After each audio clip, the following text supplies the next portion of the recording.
Kemarin lawan Jepang latihannya sangat bagus, anak-anak punya optimis ya. Memang akan kembali kita sebagai bangsa walaupun kalah kelas kan harapan itu harus ada. Apakah seri, apakah menang, atau kemarin kalau kalah pun maunya 2-0 jangan 4-0 gitu kan. Dan kalau saya lihat ya hari ini sama ketika lawan Jepang mereka dalam suasana yang baik dan positif. Tapi mereka tahulah game lawan Saudi ini kan bagian bagaimana kita harus mendapatkan poin. Dan tentu setelah game dengan Saudi ini seperti yang saya sampaikan kemarin waktu rapat ketemu mereka, ini akan menjadi evaluasi besar-besaran. Bahkan kemarin kan yang saya sampaikan di locker room bahwa kita semua percaya tidak dengan proyek besar ini, ya kan? Kalau pemain tidak percaya, pelatih tidak percaya, ya saya siap mundur. Gitu dong. Ya dong, kalau nggak percaya ya selesai dong. Kan proyek ini yang kita bangun. Tidak mudah, tapi saya bukan pemimpin yang pantang menyerah. Kenapa kita bisa buktikan di U23 ya kita fight, masuk playoff, kalah, tinggal satu game tidak masuk Olimpiade, ya sudah. Tapi kan kita usaha. Yang saya tidak suka kalau kita itu bermain tidak maksimal, bahkan di game-game yang kita hanya harus menang tidak menang. Ini yang saya kembali tantang pelatih, pemain semua secara terbuka. Bahkan saya bilang di kata-kata kemarin harus semua berintrospeksi diri, betul kan? Gitu. Jadi saya tidak mau itu salah-salahkan. Dan saya tentu di sini pekerja keras. Ya, saya selalu dalam posisi seorang pemimpin yang selalu mencari target. Kalau enggak ya jangan kasih saya. Itu yang saya dorong. Pak Erik, kondisi pemain seperti apa sih Pak Erik? Kondisi pemain jelang lawan Arab ini seperti apa sih? Ya di locker room kemarin ya tentu mereka down. Karena mereka ingin sesuatu yang luar biasa. Karena memang kemarin kan pelatih Jepang sudah bilang bahwa kualitas pemain yang ada di tim nasional ini kualitas yang saya rasa kita nggak pernah lah punya kualitas tim nasional sebagus ini gitu. Jadi ini kualitas yang bagus gitu. Jadi ya kita harus bisa memanfaatkan kualitas ini.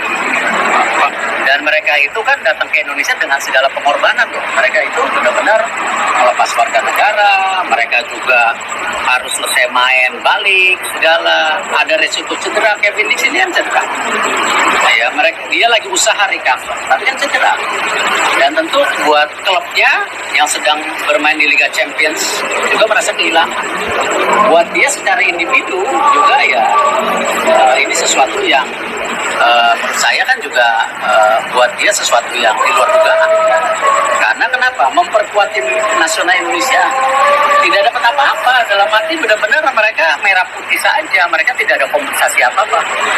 Gitu. Jadi kita juga harus mengerti bahwa mereka gabung ini karena sebuah proyek besar. Mereka ingin menjadi bagian dari sejarah. Nah ini yang semua harus mengerti. Pak, tadi nyebut kata evaluasi, yang dimaksud evaluasi itu apa? Terus kemudian terutama untuk Ole, Dion sama tim ada target? Ya kalau gini, kalau tim dan Dion itu kan kita siapkan buat U20 dan mereka sudah ikut uji coba di Tulun waktu itu. Nah sama ketika saya sampaikan ke Coach Indra, ya, Coach Nova dan para pemain U17 U20, target kita ini sekarang Piala Asia, bisa nggak lolos Piala Dunia? Setelah itu what next? Apa? Ya kita mempersiapkan buat kejuaraan Asia 2027 sebagai kualifikasi Olimpiade 2028 di Los Angeles. Nah, core-nya di U17 U20 ini. Jadi ini nanti saya udah bilang sama Pak Marji, 2 tahun ke depan kita kita akan selesai Piala Asia, selain ada Piala Dunia, kita akan mempersiapkan 2 tahun program kerja bagaimana menembus Olimpiade.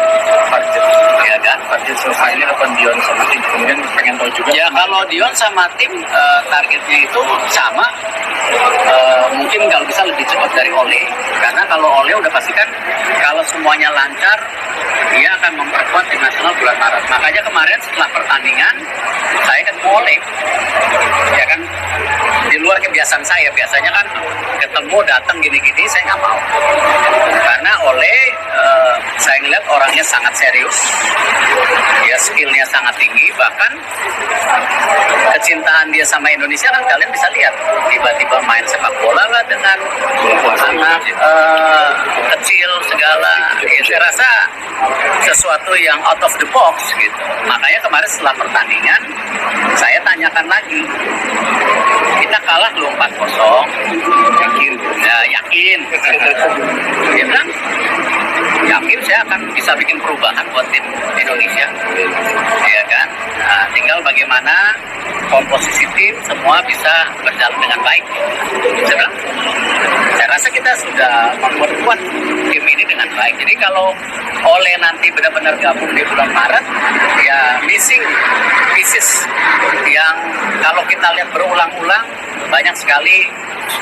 Kita waktu itu lawan Irak, di babak pertama kita sudah menekan, tidak bisa gol, di babak kedua kita kena, kan ya memang missing piecesnya salah satu ya di striker ini. Dan terima kasih Ole, walaupun dalam situasi tim nasional kita tertekan, dia masih punya komitmen. Jadi ya ini merah putih juga ya, dari Medan, mungkin anak Medan agak ini ya, fighter juga. Selama 2 bulan Oleh di naturalisasi bulan apa Pak? Oleh di naturalisasi bulan apa Pak? Mana? Iya, tapi kan semua proses DPR, Pak Presiden sendiri itu ada surat menyurat yang harus kita selesaikan. Pak, nanti Pak sudah. Ya bulan Maret main. Ini kan kalau main bulan Januari Februari nggak ada pertandingan. Pak sudah 2 bulan Pak. Yang pada 2 laga sebelumnya tidak masuk dalam skuad itu apakah? Ya semua kan keputusan coach. Ya saya bukan coachnya. Jadi bukan yang saya sampaikan bahwa saya sebagai ketua PSSI, kita PSSI semua menjalankan prosedur. Seluruh pemain yang direkrut itu atas keputusan pelatih. Silakan tanya Coach Indra, silakan tanya Coach Nova, sama juga silakan tanya Coach Indra. Dan tidak ada pemain titipan. Ya semua yang terbaik harus bisa bermain. Baik, ada 2 bulan berturut-turut tahun lalu ketemu Madam Peng, kemarin ketemu Tuan Rumah Kota Johor. Ada apa yang sih dibicarain dari Madam Peng dulu? Oh ini, saya rasa Tengku Mahkota Johor waktu ketemu sama saya bilang justru Anda figur yang luar biasa. Anda tuh ya maksudnya Tengku Mahkota dengan kesibukan dia di pemerintahan, kan sebenarnya banyak kerjaan lain, tetapi bagaimana dia cinta sepak bola dan dia punya mimpi timnya itu juara Asia. Ya saya bilang bahwa saya apresiasi. Saya belum tentu seberani dia punya cita-cita klub kita juara Asia. Saya bilang ya saya fokus di tim nasional. Nah tetapi ada kesepakatan Madam Peng, DMG ya, bahwa ya sepak bola Asia Tenggara ini nggak boleh dipandang setengah mata dengan teman-teman kita dari negara Timur Tengah atau negara lain. Dan saya yakinkan kepada Thailand, Malaysia, Indonesia, Vietnam, kita harus bangkit bersama supaya tidak dipandang sebelah mata. Kita ini 600 juta, ekonominya tumbuh. Jadi kalau kita serius, kita luar biasa. Dan bahkan ya kita bicara banyak dengan Australia, kemarin juga dengan Presiden Jepang saya bicara, ya kita harus meningkatkan kualitas juga regional kita yang ada di sisi sini. Ya, Jepang, China, Australia, Indonesia ini bisa menjadi satu kesatuan, sebuah peningkatan kualitas.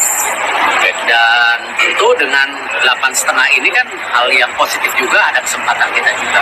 Lebih detail lagi Pak, dengan melawan Arab Saudi lagi-lagi nih halangan berat untuk Indonesia. Tapi di laga away lawan Arab Saudi ini Pak, ini jaminan kemenangan atau seperti apa? Ya, semua namanya sepak bola itu drama. Ya, tapi dengan posisi kita 3 poin ya, kalau kita mau lolos 4 besar, ya kita harus perlu 9 poin minimal dari 5 match terakhir, di mana ada 3 home dan 2 away. Itu aja hitung-hitungannya. It's about points, numbers. Seperti yang saya bilang, kalau kita mau ranking 2 harus punya paling nggak minimal 15 poin. Tapi kan ranking 2 sudah hilang. Sekarang kita fokus di ranking 3. Jadi ya harus mendapat poin. Lawan Arab Saudi akan jadi Semua dong. Tadi kita mau evaluasi besar-besaran.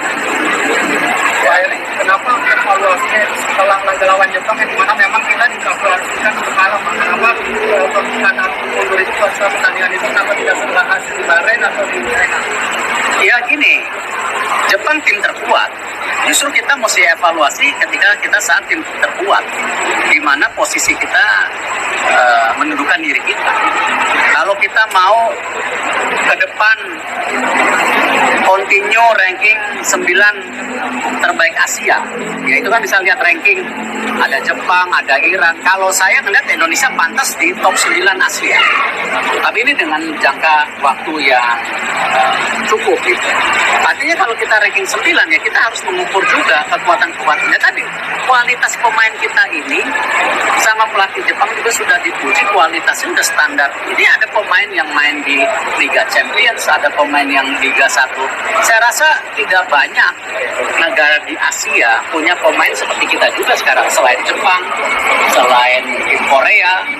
Ya, saya rasa kalau hitung-hitungan paling banyak main di Liga Eropa dibandingkan China, dibandingkan beberapa negara Middle East, Qatar, UAE, kayaknya kita cukup banyak.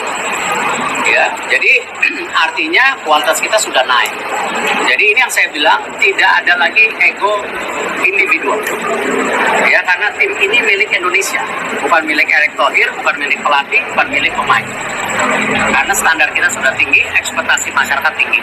Pak, apakah berarti ada opsi pergantian pelatih Pak, misalnya kalau lagi lawan Saya nggak bisa komen seperti itu karena kita melihat tadi setelah game Saudi baru ada evaluasi. Mau dipakai atau ada komunikasi nggak dengan Coach Sinteyong? Wah, dan kemarin di acara. Hari ini saya ngeliat latihan, cuman saya tidak mau ganggu karena sangat serius. Ya kan? Saya nggak bisa ngomong, yang pasti kayaknya ada perbedaan. Cukup ya? Ya, cukup ya. Terima kasih, Pak. Ya.